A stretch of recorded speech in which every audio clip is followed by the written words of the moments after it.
Insurance for when your cookout wasn't far enough out. Sometimes the best intentions go awry. But no matter what comes your way, know that Farm Bureau Insurance is there to help. Farm Bureau Insurance of Tennessee. Tennessee Insurance for Tennessee Life. All right, just a quick lunchtime weather update. Thanks for checking in real quick. We've got a couple of showers starting to fire across parts of the Cumberland Plateau, and that's really going to be the story. That in the mountain counties is really going to be the best location for seeing showers and storms throughout the day. That's where we have the majority of our storm energy.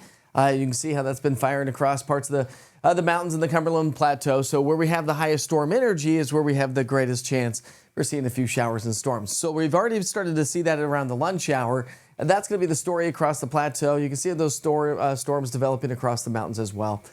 So nothing really to write home about, but just keep in mind that we're going to see some decent amount of rain, some good solid downpours with some of these storms as well, because we've got that water-loaded atmosphere. So if you're going to be out and about, something to keep in mind. 89 degrees at the lunch hour. We're running a couple of degrees warmer at lunchtime than what we were yesterday. 93 degrees by 4.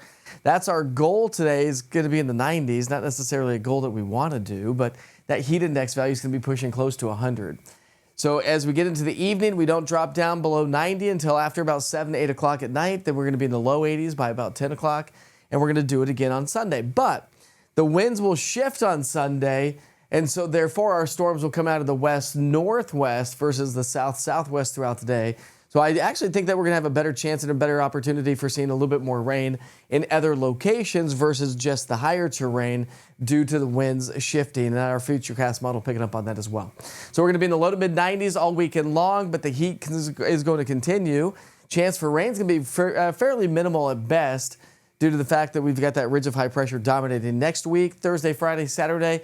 Probably going to be bumping those chances for rain up because some of the model guidance is indicating that we could see some much needed rainfall right here in our own backyard. We desperately need that terribly bad.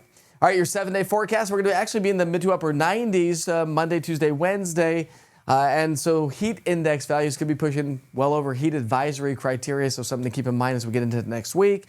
Other than that, just kind of a brace for the heat. Check on your neighbors. Make sure your dogs and pets and outdoor animals have plenty of water and plenty of shade as well. All right, we'll see you back here at 6 o'clock for a more in-depth reason of why our weather is going to be the way it is. See you soon.